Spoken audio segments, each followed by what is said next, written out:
Pag-usapan natin ang karagatan ng Mulugan, El Salvador City, kung gaano ito kaganda kung inyong mapupuntahan. Tara na! Ang ganda ng tubig dito at ang lamig pa, lalo na pag umaga, at mga malalaking bato makikita natin rito, at ang ganda ng tubig dahil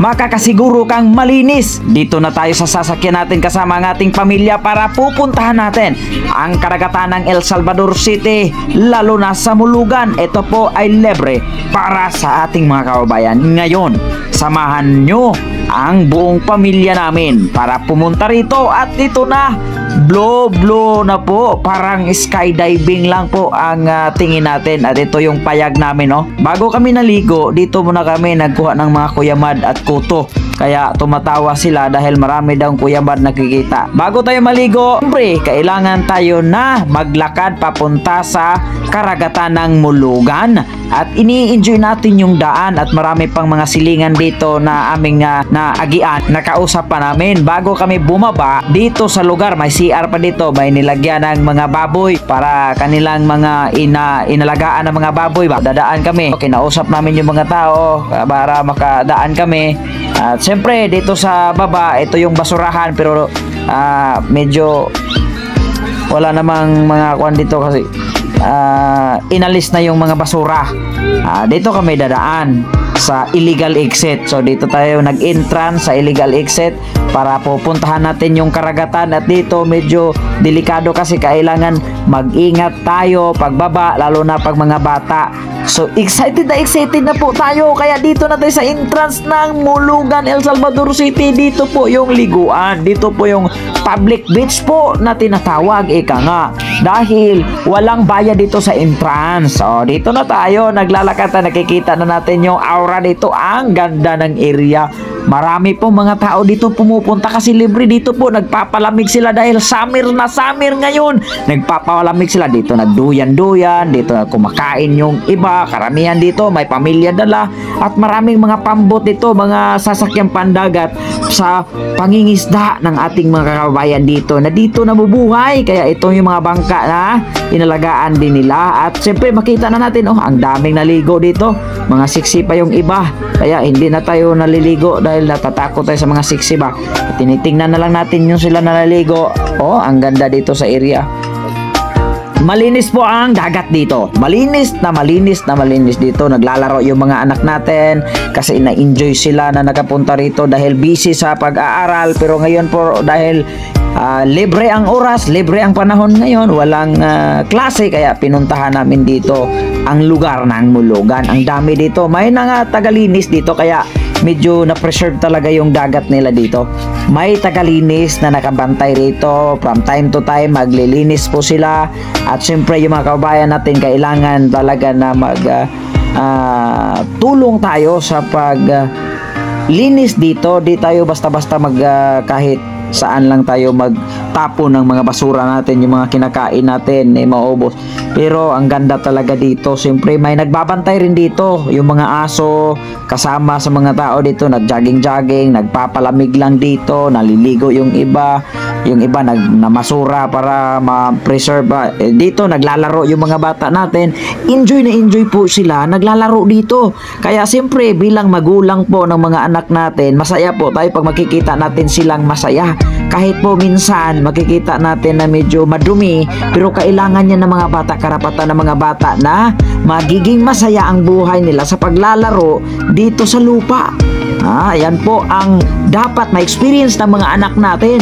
Pero kailangan lang natin bantayan sila para hindi sila masasaktan sa kanilang mga ginagawa. Kaya puntahan nyo na dito, dadalhin nyo na yung mga anak ninyo, dadalhin yung pamilya ninyo. Pwede kayo dito magpiknikan dahil marami pong magpiknik dito while maglalaro yung mga anak natin dito sa putikan. Hindi man to putik, parang balas to eh. Parang, anong tawag ng balas? Basta balas to.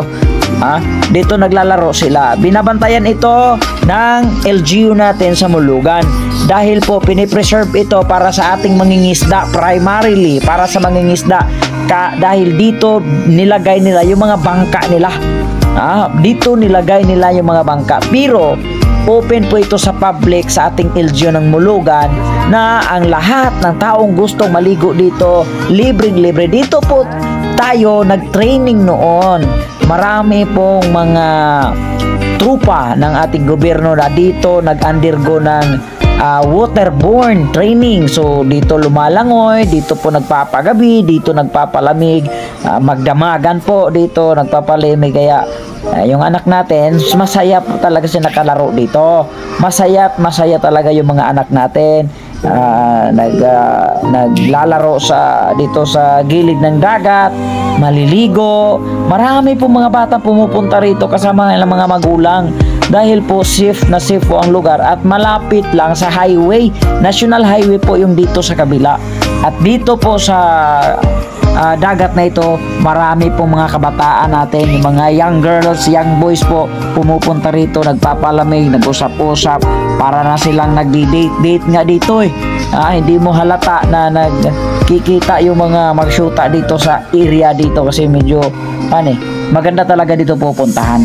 At marami pang pwede mo makikita rito. Subukan mo lang na pumunta dito sa lugar na ito. Subukan mo. Ito yung mga bangka nila. Grabe talaga yung mga bangka nila. Ito po ang bibigay sa pamumuhay ng mga kababayan natin dito sa Mulugan. At ito po ay sinuportahan ng LGU. Mayroon pong programa ng gobyerno na tumulong po sa mga mangingisda natin. Kaya dito sila naglagay, dito nakapark yung kanilang mga bangka. Ito mga batong ito yung mga partners nila. At itong karagatan na ito po ang nagbibigay sa kanila ng pag-asa araw-araw.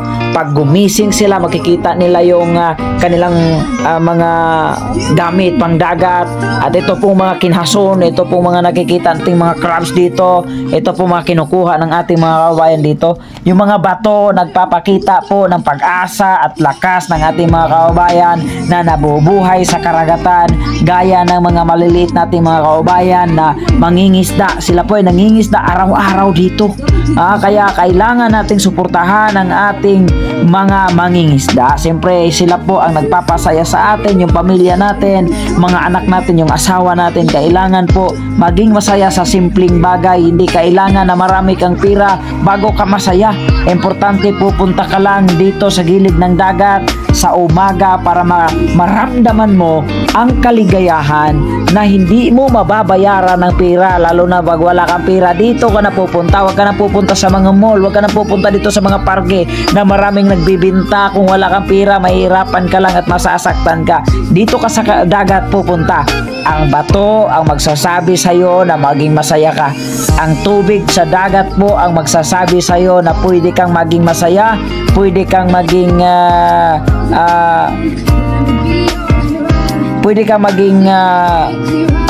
matagumpay sa buhay sa simpleng paraan kung wala kang kakayahan. Kaya dito na kayo, pupuntahan natin ang karagatan ng Misamis Oriental. Lalo na dito sa Mulugan. Subukan nyo bisitahin ito. Kasi libre dito, walang bayad. Sa ibang lugar po na pag-alaman natin, kailangan ka ng 5,000 to 10,000 pataas po na budget bago ka makapunta maligo sa dagat. Kaya dito na kayo mga kapatid, mga kabayan. Masaya po ang ating pamilya pagkasama natin sila. Kaya isulit natin habang may buhay, kasama ang ating pamilya. Habang may oportunidad, huwag mong sayangin. Igala mo ang pamilya mo. Kung wala kang pera, huwag kang pupunta sa mga malls. Kasi ubos po ang iyong budget pag doon ka sa malls. Dito ka na sa dagat. Dito ka na sa mga lugar kung saan hindi kailangan gumastos ng pira o hindi kailangan malaki ang gagastusin para maging masaya at kasama ang iyong pamilya. Kaya shout out sa lahat. Kung bago pa kayo dito sa ating Facebook page at YouTube channel, huwag kayong mag-atubiling mag-follow, mag-subscribe, mag-like at mag-share sa GPT Show with your Kuya Joe.